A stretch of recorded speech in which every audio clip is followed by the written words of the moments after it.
please be advised that there is material that will be presented that is not AA conference approved material. We believe that Joe and Charlie clearly state when they present material that is not AA conference approved material. The presentation has been color-coded to better assist you as to the origin of the information. Now then, the book says, when ready, we say something like this: My Creator, I'm now willing you should have all of me, good and bad. I pray that you now remove from me every single defect of character. Whoop! We're in step 7 now. And step 7 said shortcomings, but here in the narrative on 7, he uses the word defects of character. You see what he's done to us? He just confused the hell out of us for years, is what he did. I pray that you now remove from me every single defect of character which stands in the way of useless to my fellows. Grant me strength as I go out from here to do your bidding. Amen. We then completed step 7. Are you ready to have God remove those defects of character? If you are, you've done step 6. Have you humbly asked Him to remove them? If you have, you've done step 7. But please, please don't make the mistake I did. I knew that God was all-powerful. I knew that God can do anything He wanted to do. And I assumed that when I got ready to have these character defects removed, that all I had to do was turn to God and say, okay, God, here I am, warts and all. Give me the $29.95 special. And He would remove those things from me, and I would be as pure as the driven snow, and I'd never have to worry about them again. No, it don't work that way. You know, God will do for me what I can't do for myself. He will not do for me what I can do for myself. I cannot remove a character defect. Only God has the power to do that. But by the same token, God can't leave another blank spot in my personality. I've got enough holes in my head already. If I want Him to take away my selfishness, I must ask Him to do so. But then I must, exercising what little willpower I've got, and all the help I can get from God, I must start trying to practice unselfishness in every situation that comes up. And oh my God, that's hard for me to do, to practice unselfishness. That's alien to my nature entirely, completely. But as God removes and as I practice the opposite, slowly, slowly, slowly, the personality begins to change. And I start becoming an unselfish human being. The natural thing for me was to always react with selfishness. But now, over a period of years, the natural thing for me is to react with unselfishness. If I want God to take away my dishonesty, I must ask Him to do so. But then I must, in every situation that comes up, gathering what little willpower I can and all the help I can get from God, I must start practicing honesty. And oh, that's hard for me to do. Hell, I would rather lie to you when the truth would have been easier. And it's difficult for me to practice honesty. But with God's help, I practice it over and over and over and over and over. And slowly, slowly, the personality changes. If I want God to take away my selfish, self-seeking, frightened nature, I must ask God to take it away, and then I must start trying to practice faith and courage. And I can't do that without God's help. But slowly, slowly, slowly, I react to situations now, instead of with fear, I react to them with faith and courage. If I want Him to take away my inconsideration, and I must ask Him to do so, then I must, with all the willpower I can gather and all the help I can get from God, start trying to consider other people and their needs and their wants first. And oh, that's difficult for people like us. Because you see, those things are completely alien to our nature. But as God removes and as I practice, slowly over a period of time, my personality changes. This old selfish, dishonest, self-seeking, frightened human being, that was the habitual thing for me to do. And if you want to break a habit, you got to work against yourself. And as I work against myself, the habit begins to break. I am not what I used to be. I'm an entirely different human being than I used to be. I have been reborn in my mind, not in my body, but in my mind. I think we're the luckiest people in the world. Most people out there are sick. Most people are going to the grave not even knowing they're sick. We not only know we're sick, we know what's wrong with us, and we know what to do to change it. And through steps 6 and 7, we become entirely different human beings. You know, we have the opportunity to live 2 lifetimes in 1 lifetime. Most people never have that opportunity. Thank God for steps 4, 5, 6, and 7. There's where the personality change takes place. Joe? There's always a paradox in AA, isn't there? Paradox is always means that something's always different than what I think it was. And I found that in AA. Everything in AA that I've seen is different than what I thought it ought to be. Turns out it ought to be this way rather than that way. And the paradox of this area here, I'll give you an example of a paradox. How many of you ever called your sponsor so you could listen? Call so we can talk, right? Call so you can talk and you end up listening. Yeah, hopefully.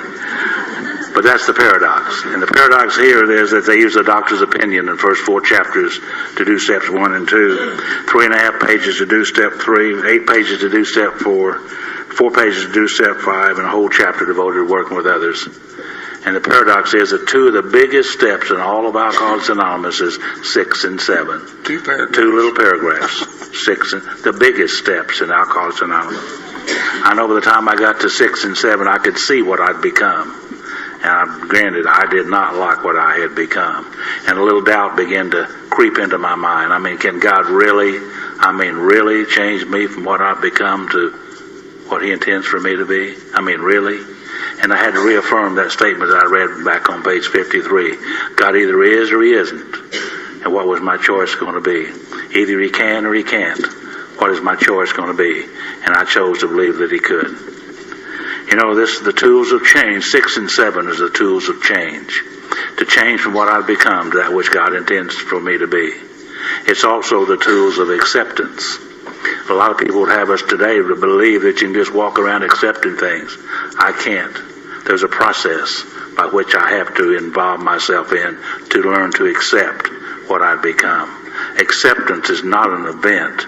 It's a process that we go through. 6 and 7, we will accept ourselves. Remember that guy named Judas in that other big book? He could not accept what he had done, and he killed himself.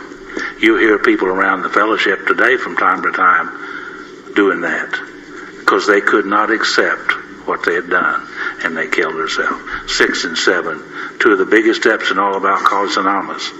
And there's another story in another big book. This guy's name was Saul, S-A-U-L. And Saul was riding his ass on the way to Damascus. That's the way I paraphrase it. That's what the book said. That's what the book said. And a great big bolt of lightning comes down and knocks him off his ass on his ass. That's the way I read it. He dusted himself off. Big booming voice said, "Hey Saul, can we talk?" You bet we could talk. Got his attention, you see. And maybe alcohol even got our attention. He said, "Yeah, we can talk. What do you want to talk about?" He says, "Saul, you've been a very angry, resentful, selfish individual. You've harmed an awful lot of people, and I want you to quit doing that." And he said, "Well, how do you quit doing that?" He said, "Well, do these things," 6 and 7 basically, "and when you do those things, you'll change. And when you make the change, then we'll call you Paul." And we all know that Paul was one of the greatest writers the world's ever seen. And one time in a little town in Corinthians, they asked Paul a question. He said, Paul, what is the secret to life? And everybody wants to know what the secret to life is. And the secret to life, he said, was daily dying. The old Saul had to die so the new Paul could come alive. I could see what I had become. And through these steps, 6 and 7, I changed from what I had become to that which God intends for me to be. 6 and 7, two of the biggest steps in all of Alcoholics Anonymous. You see, the same thing has to apply to us. We've got to be willing to let that old selfish, dishonest, self-seeking, frightened, and inconsiderate character die before it can become something new. You can't be selfish and unselfish at the same time. You have to decide which one you're going to operate on. And thank God, most of us make the proper decision. But be careful now, because if you really accept what we're talking about right now, then that means from this day on, you are responsible for what you are. If you stay selfish, dishonest, self-seeking, frightened, and inconsiderate, you've got to recognize the fact that that must be the way you want to be, because we don't have to be that way any longer. See, I can't blame it on Mother anymore. I can't blame it on Father, and I can't blame it on God, and I can't blame it on Barbara, and I can't blame it on society. If I stay selfish, dishonest, self-seeking, frightened, and inconsiderate, that must be the way I want to be. And if I don't want to be that way, then I've got the tools that will change me. These are two of the steps that Bill added to the Oxford Group program. They had inventory. They had sharing with another human being. But they didn't have any way to do away with these things after they found them. And Bill said it needs more strength for we alcoholics. So he added 6 and 7, so we'll be able to work on those things and start getting rid of them and start changing our personality. It would do no good to find out what we are if we're not willing to change it. And it wouldn't do any good to be willing to change it if we didn't have the tools to do so.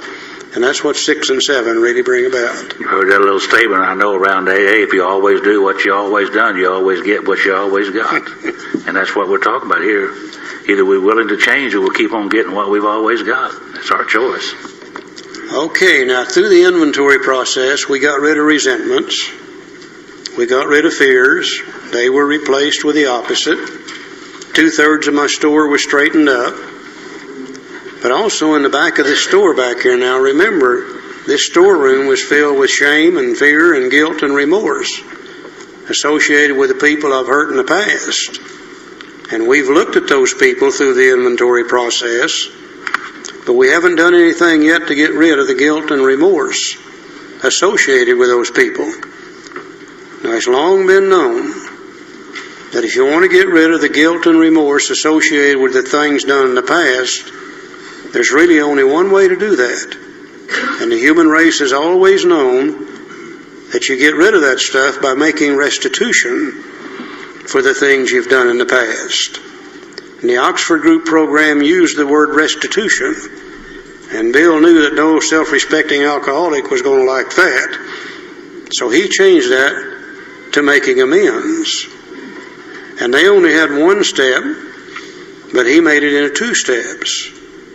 He took one step called Step 8 and talked about being willing to make the amends. Then he took another step called Step 9, which talks about the actual making of the amends, letting us approach it in a slightly easier, softer manner than he would have if he'd put them both into one step. So in order to get rid of the fear and the guilt and remorse in the back of my storeroom, I'm now going to have to start looking at this idea about making restitution or making amends. Let's see where we go with this. You know, if you think about it, I've been awfully sick from drinking, physically and whatever way you can be sick from drinking. But those things were not the deciding factor which caused me to want to drink. I mean, really sick. But I'll tell you what really caused me to want to quit drinking was the guilt, shame, and remorse that I had as a result of the harms I'd done to other people. That's really what caused me to want to quit drinking. 8 and 9 are ways to help me get over those, making amends. Step 8 is a definite step. We make a list of all the people we've harmed and then become willing to the list. A lot of times we just jump over step 8, but it's a definite step. And then we do step 9, which we'll talk about in a minute. Now we need more action, without which we find that faith without works is dead. Let's look at steps 8 and 9. We have a list of all persons we'd harmed and to whom we're willing to make amends. We took that list off of the resentment sheet, the fear sheet, the sexual harm sheet, harms other than sexual, and if we've thought of any more by now, we put them on the list also. We've got the list made already. See, we made it when we took inventory. We simply take all those names of the people that we've harmed off of all those lists and put them on one long list. See, we subjected ourselves to a drastic self-appraisal. We did that in our inventory and in our 5th step. Now we're about to go after ourselves and repair the damage done in the past. We attempt to sweep away the debris which has accumulated out of our effort to live on self-will and run the show ourselves. Now if we haven't the will to do this, we ask until it comes. More prayer, the 8-step prayer. Remember, it was agreed that in the beginning that we would go to any lengths for victory over alcohol. And the book always recognizes that self cannot overcome self. It recognizes that we're not always going to be willing to do this. You know, I've yet to see a newcomer walk in the door of an AA meeting, read the steps that's up on the wall, and say that steps 8 and 9 look like it's going to be a lot of fun. I can hardly wait till I get there, see? Nobody really wants to do this. Nobody likes to run around having to ask forgiveness. Nobody likes to take today's money and pay back for things of the past. The only question is, can we afford not to do this? Which takes me right back to Dr. Bob. You know, Dr. Bob got sober when Bill first called on him. Stayed sober for a period of time, about a month. But then he thought it was necessary that he go to a medical convention over on the Atlantic Ocean.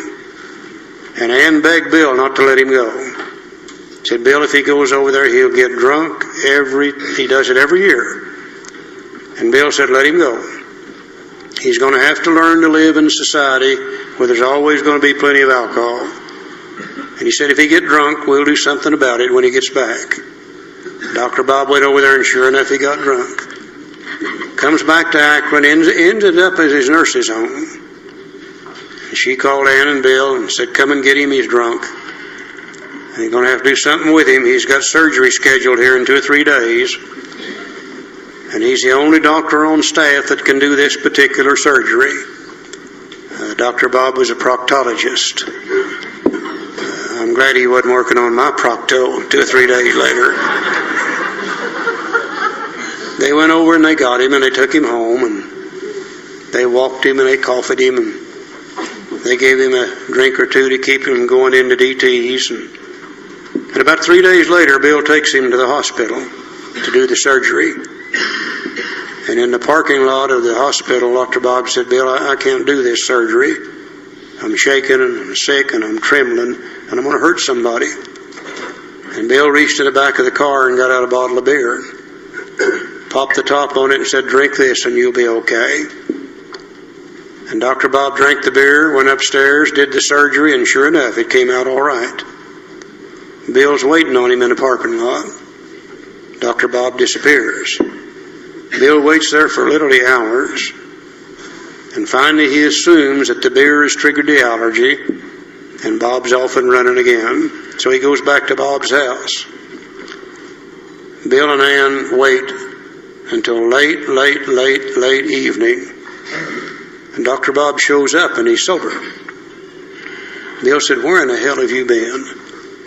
He said, I've been going up and down both sides of the street, making my amends to those I've harmed in the past. And that was the last drink that Dr. Bob ever took, that bottle of beer that morning. You see, before that, he refused to make amends. He was afraid people would find out he was alcoholic and he would lose what little of his practice he had left. But the day he mustered up enough courage to make amends is the day he took his last drink of alcohol. So it's good for Bob, it's probably good for me also. And step 8 recognizes that even though we don't want to do this, if we haven't the willing to do so, we ask until it comes. And with God's help, we become willing to make these amends. Now then, we look at step 9. And step 9 is a definite 3-part step. It tells us the kind of amends to make. Direct amends. It tells us when to make them. Wherever possible. Now, a lot of people read that as whenever possible. No, it's wherever possible. You tell an alcoholic to do it whenever, hell, forget it. It'll never get done. He said wherever possible. And then he tells us when not to do so, except when to do so would injure them or others. So very carefully, in his usual manner, paragraph by paragraph, Bill addresses all 3 of these issues. The first issue is direct amends. And we think there's 2 kinds of direct amends. Number 1 is face-to-face, one-on-one, eyeball to eyeball. You know, the purpose of me making amends is not to get you to like me. Hopefully you will when we're through. But the purpose of making an amend is to get rid of my fear, my guilt, and my remorse associated with that. And if I call you on the telephone, I'm not sure how you've received that. If I write you a letter, I'm not sure how you've received that. I'm still worried about what you're going to do the next time I run into you. But if I go find you wherever you are, your home, your office, or wherever you might be, and I sit down with you and make my amends, eyeball to eyeball, face to face, one-on-one, I'll never have to worry about it again. You will have done your utmost to me there, whatever you're going to do, and I will have done my utmost to make the amend, and I'll never have to worry about it in the future. He gives us example of that on page 77, down in that paragraph in the middle of the page, and it really starts the 3rd sentence in that paragraph. The question of how to approach the man we hated will arise. This is an example of a direct amend, eyeball to eyeball. The one thing I suggest strongly, and that Charlie does too, is that we use our sponsors in this area for sure. Because we can go out trying to make amends and set things right and cause more problems trying to do that, then it might have been better off to leave it alone for a while. So talk it over with your sponsor about how we do this or when to do it and how we go about doing it, because we can cause an awful lot of harm to other people trying to make amends for things we've done in the past. They may not even be aware of it. You know, we've made that list, and it's a long list, and there's 3 or 4 or 5 or 6 names on that list that we're really not willing to make amends to. And so we'll say to ourselves, I'm not making any amends to anybody because I can't get over these 2 or 3 names that's on the list. Well, there's a little thing that my sponsor helped me with. He said, well, you look over that list of those people that you can make amends to right now and take them off the list and put them on a list called Now List. And then you go about making those amends. Then when you get through, you go back to your list, and those people that you're going to make amends to, but a little bit later, put them on a later list and take those names off and put them on there. And when those get made a little bit later, there's some people on that list that you may make amends to and you may not make amends to. Take them off the list and put them on the maybe list. And one day you look up and you'll have those maybes done. And those nevers that you're never ever going to make amends to, put them on the list and call them nevers. And one day at a time, those nevers will be taken care of. As I sat here today, and Charlie and I have talked about this on great length to each other, I don't owe amend to anybody, anywhere, for anything that I've done in the past, and I'm free. And there was a number of nevers that I wasn't going to do too, but they've all been taken care of, thank God. But the question of how to approach the man we hated will arise. It may be he has done us more harm than we've done him. And though we've acquired a better attitude toward him, we're still not too keen about admitting our faults. Nevertheless, with a person we dislike, we take the bit in our teeth. It's harder to go to an enemy than to a friend. but we find it much more beneficial to us. We go to him in a helpful and forgiving spirit, confessing our former ill feelings and expressing our regret.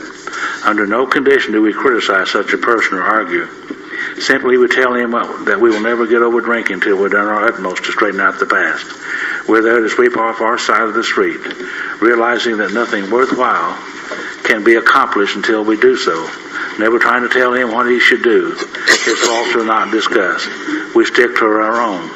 Now, if our manner is calm, frank, and open, we will be gratified with the results. In 9 cases out of 10, the unexpected happens.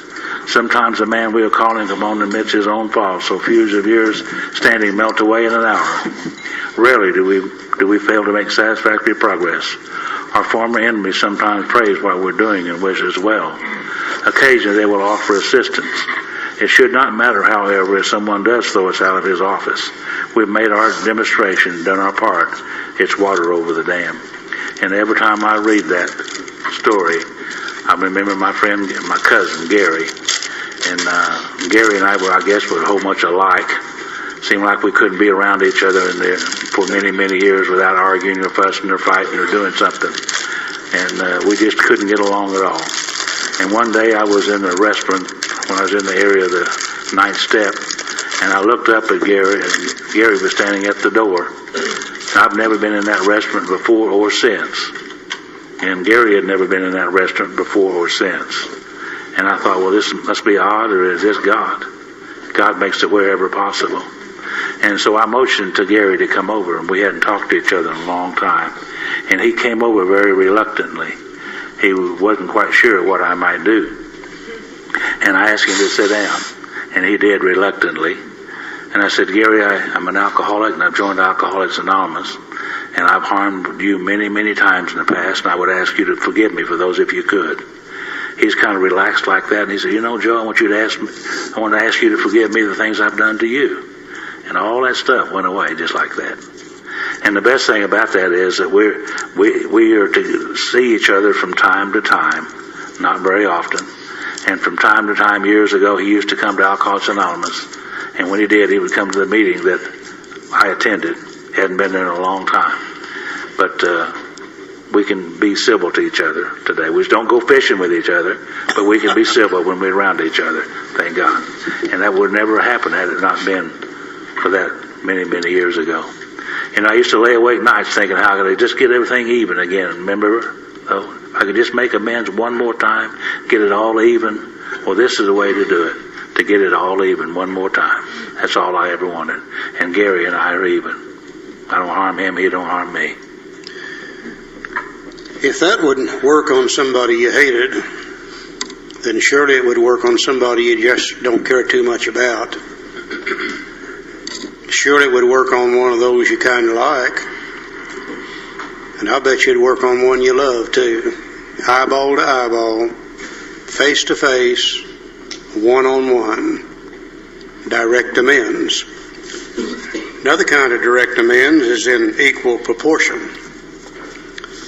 Some of we alcoholics had a tendency when we were drinking to borrow money we never paid back,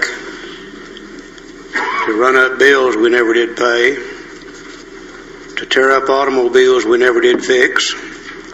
Many, many ways we've hurt people economically. And he also handles that in the next issue. He says,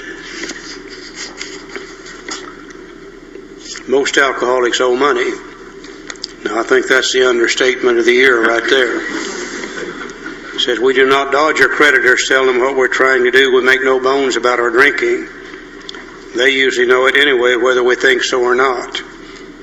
No, we're afraid of disclosing our alcoholism on the theory it may cause a financial harm. Approached in this way, the most ruthless creditor will sometimes surprise us.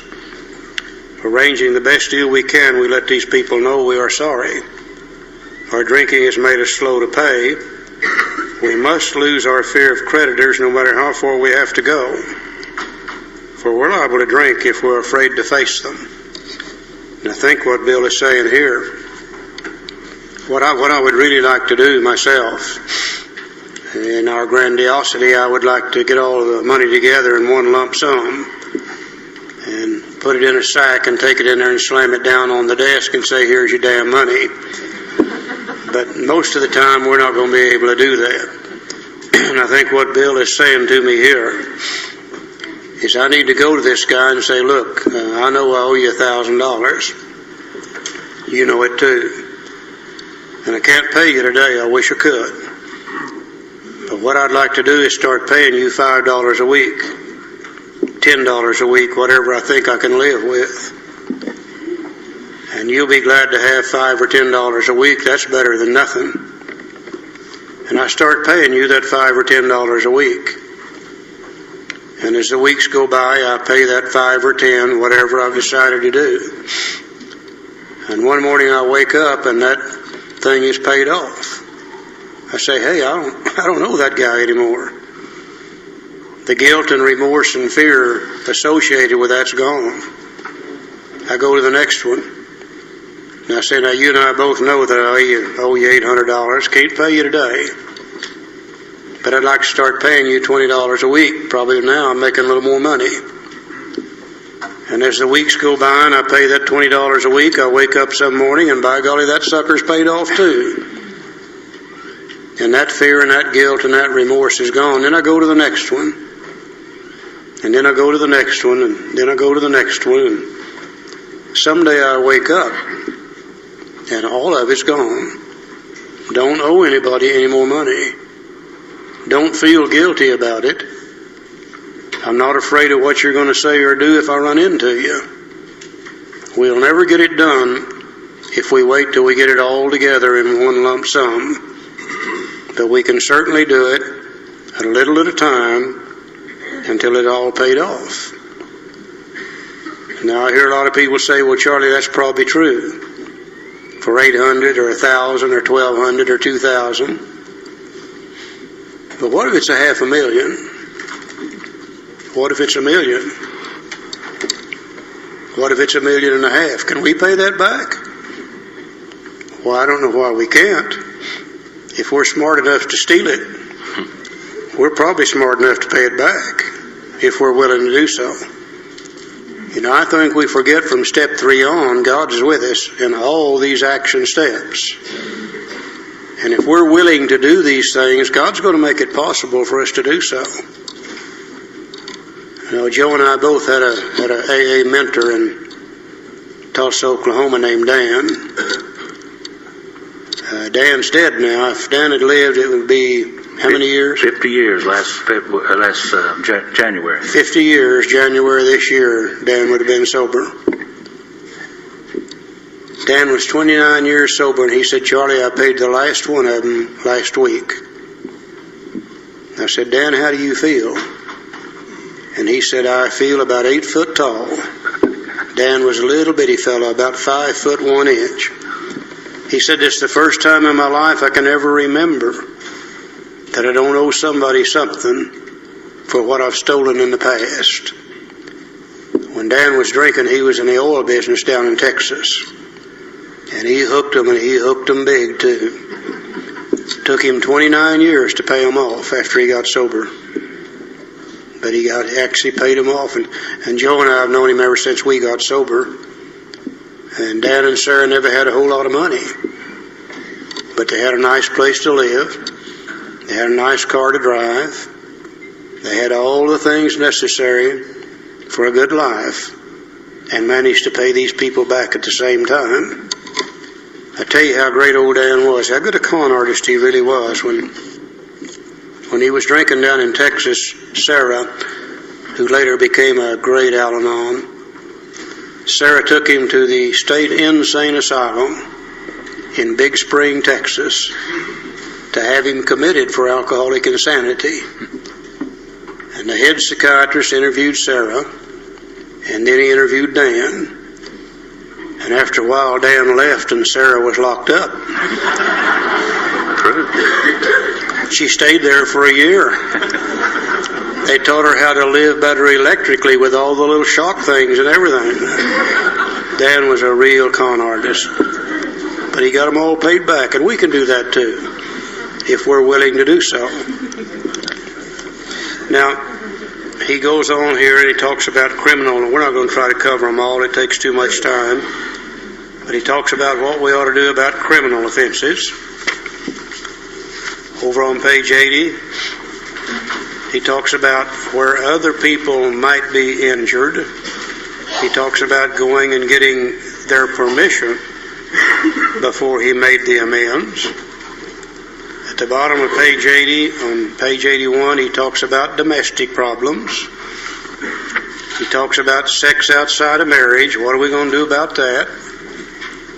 Pretty well covers just about everything we need in the way of making amends as to how to make them and when not to make them. And I'm just like Joe. I think this is an area where we really do need the advice of a good sponsor. You know, I had a couple of amends that I really wanted to go make, and I talked about it to my sponsor, and he said, "No, I don't think you ought to do that." He said, "If you're going to do that, if you do that, you're going to hurt that person even further, and just as importantly, you're going to hurt a couple more people by doing it too." He said, "Leave it alone for the present time." I had one or two that I didn't think I needed to make and wasn't going to make. And he said, "Oh yeah, you need to make this one. And you can do this one and you're not going to hurt anybody, period. So go ahead and get it done." I don't really think we can be honest enough with ourselves to really determine in all cases whether we should or should not make the amends. We need some help. We need some advice. That's what sponsors are for. Page 83, third paragraph. There may be some wrongs we can never fully right. We don't worry about them. We can only say to ourselves that we would right them if we could. Some people cannot be seen. We send them an honest letter. There may be a valid reason for postponement in some cases, but we don't delay if it can be avoided. We should be sensible, tactful, considerate, and humble without being servile or scraping. As God's people, we stand on our feet. We don't crawl before anyone. I think one mistake I see people make in our zeal to be forgiven, and we go to somebody to make the amends, and maybe they won't accept it. I had one or two told me, they said, "Charlie, we didn't like you when you were drinking, and we're not too damn crazy about you sober. We'd just soon you get the hell out of here and leave us alone." Well, we tend to want to go back and literally beg those people to forgive us. We don't need to do that. We make our amends to the best of our ability. If they don't accept it, there's not a thing we can do about it. Now, we can hold ourselves in readiness to make it at a later date if it becomes possible. But we certainly don't have to beg people. As God's people, we stand on our own 2 feet, Joe. I told you when Phyllis and I got married, I had a list of things about this long that I wasn't going to let her do. And she had a list of things about that long that she wasn't going to let me do. And she also had a 10-year-old daughter.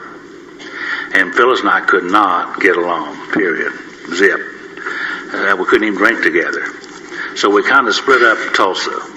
She got from 41st Street south, and I got 41st Street north. And I didn't bother her, and she didn't bother me. Now, on my side of town, on the west, way up west, is a lake called Keystone Lake. And I got me a mobile home up there, and Phyllis didn't know anything about. And I was living up there quite often. And one morning there's a knock on the door, about 3 o'clock in the morning, bang on the door. And I finally go to the door and I open. She just broke in is what she did. She and our daughter Gail embarrassed me in front of my girlfriend. I was not having a good time. Had some words about that. She slapped that gal around a little bit. It was awful.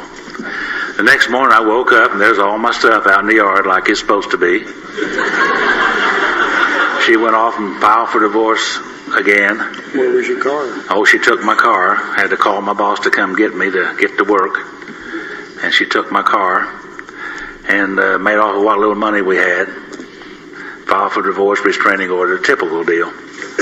And then after a while, we let that one go through. It was a divorce. And sometime later, a year later, I guess, I finally get sober in Alcoholics Anonymous. And then Phyllis and I started getting back together. Ultimately, she 2.5 years later, she got sober. And today she has soon to have the 26th, have 27 years in Alcoholics Anonymous. Thank God. And but anyhow, 9 years later, Got remarried. yeah, we got remarried a year after I got sober, and a year after she got sober, we got remarried. We're going to rush right into that again. But 9 years later now, I'm standing at the back of the room and I'm greeting people as they come in the door. And I turn around and here's the lady of the mobile home incident. I was not having a good time. And some of the guys knew the situation. They said, what did she say? I said, she didn't say anything for about a week. And I go to another meeting, here's the lady, and Phyllis and I go to another meeting, here's the lady, and it kind of went that way. And after a while, she began to talk ugly to me. They'll do that, you know. And she began to make me to pay the price again, making me feel the guilt and the shame and remorse of that situation again. And finally, after about 2 weeks, and when we were able to talk about this situation, I said to Phyllis, Phyllis, you know that I've already paid one hell of a price for this deal. I mean, emotionally, mentally, spiritually, physically, every way that you can pay, I have paid. And I told you when we got back together I wouldn't do those things anymore. And you know that I haven't done those things anymore. I mean, they know. They know. They know that I haven't. Okay? And I said, what I'm trying to tell you, honey, is I'm not paying anymore. I'm tired of paying.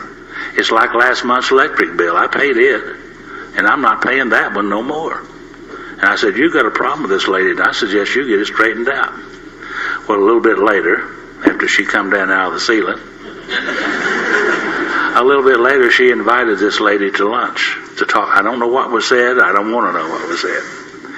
But I do know the outcome was she told this lady, look, I know that Alcoholics Anonymous is big enough for both of us, but our group is not big enough for both of us, for sure. And she's got that situation squared away.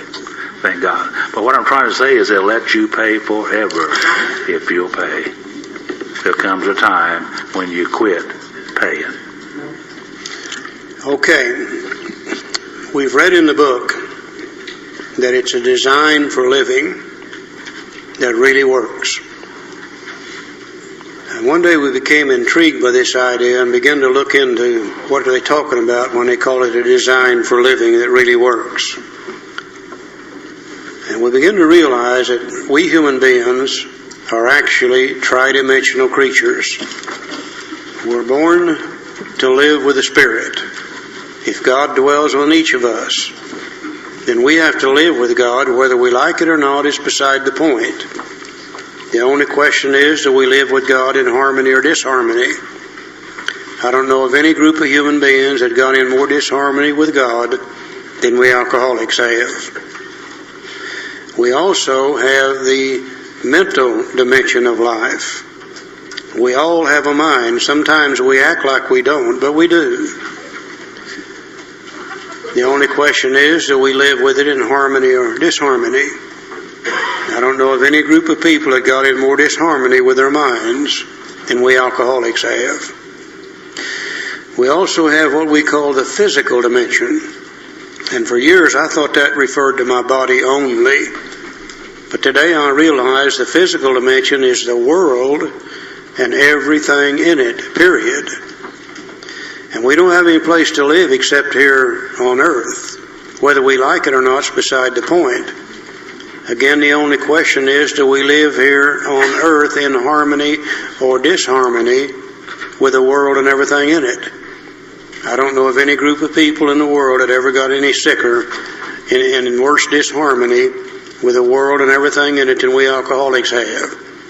The book says we were spiritually ill, mentally ill, and physically ill.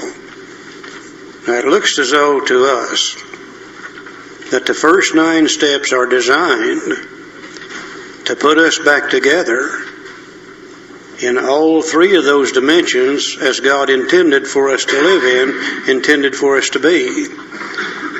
Through steps 1, 2, and 3, we get right with God. Because of our powerlessness, we saw the need for the power greater than we are, and we made a decision to go after that power. And we made a decision to let God be the director. He's the Father, we're the children.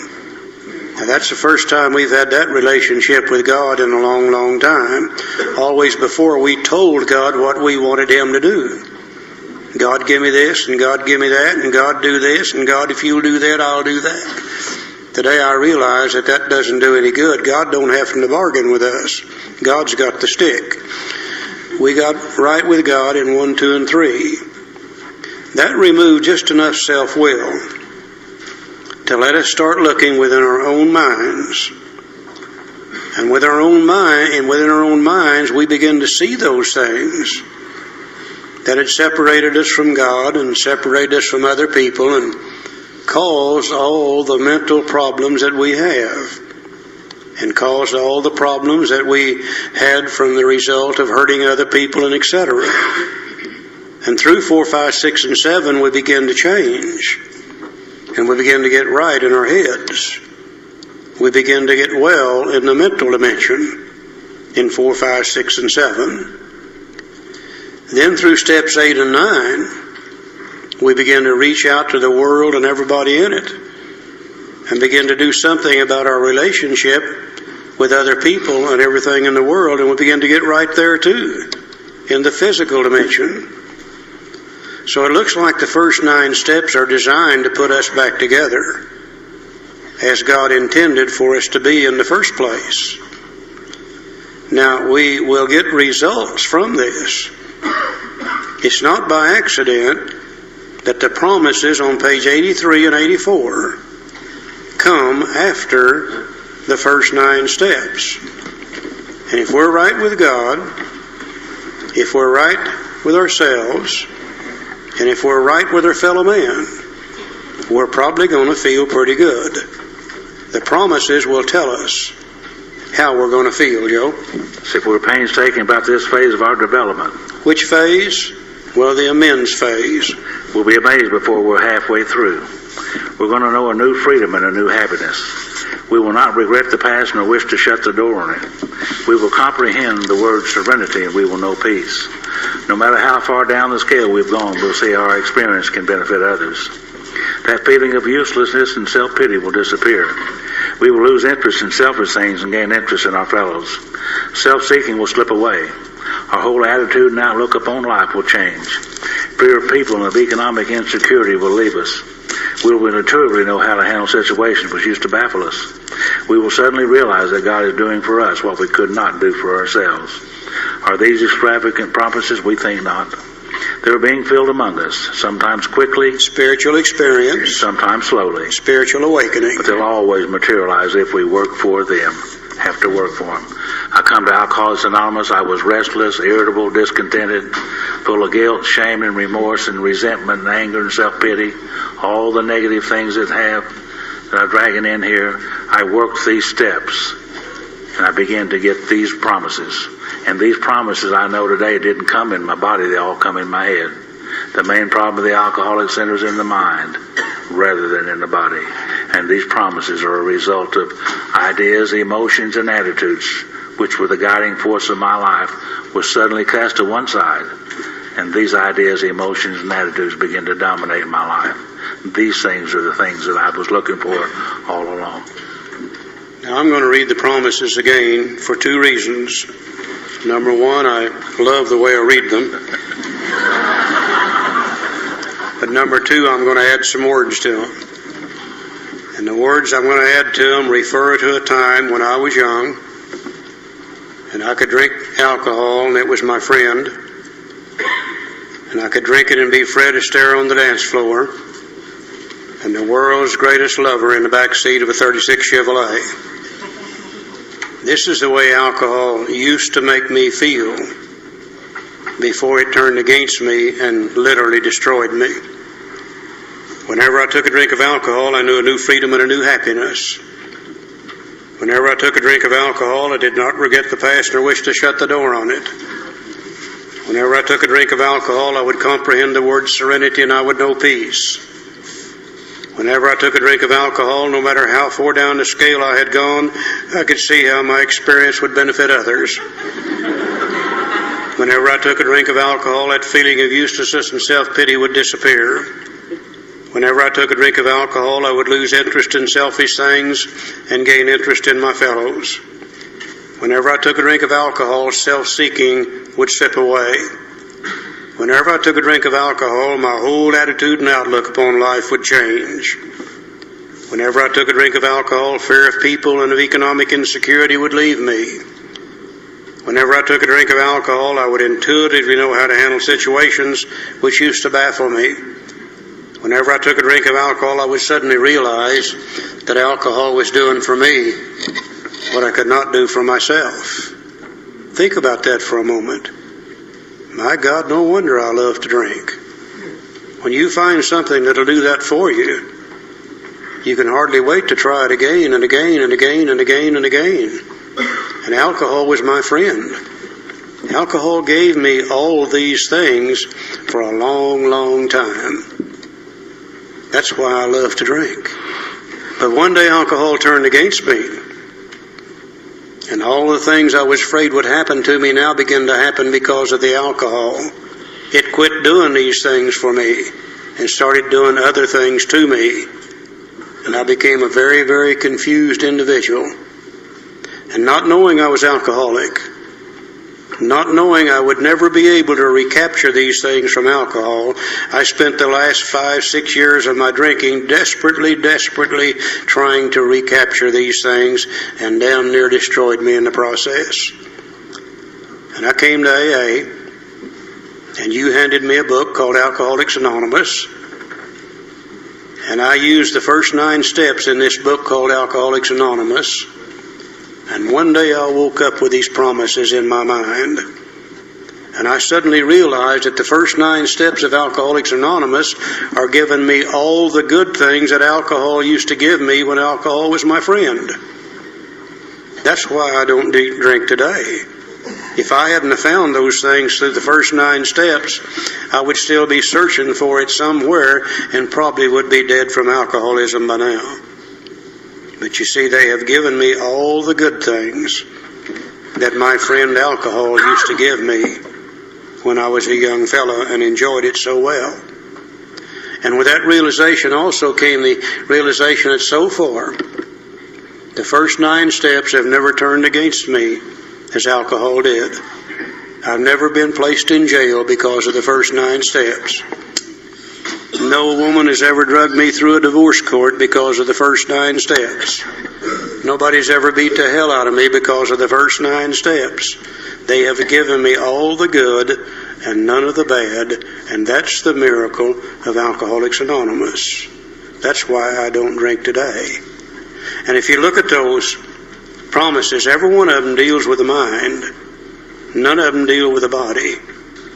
We come here restless, irritable, discontented, filled with shame, fear, guilt, and remorse, anger, impatience, intolerance, selfish, self-centered human beings.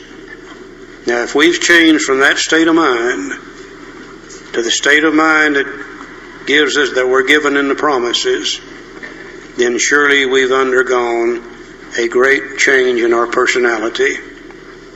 A personality change sufficient to recover from alcoholism. If we receive these promises at the end of 9 steps, we have had a spiritual awakening or a spiritual experience. We are completely different people.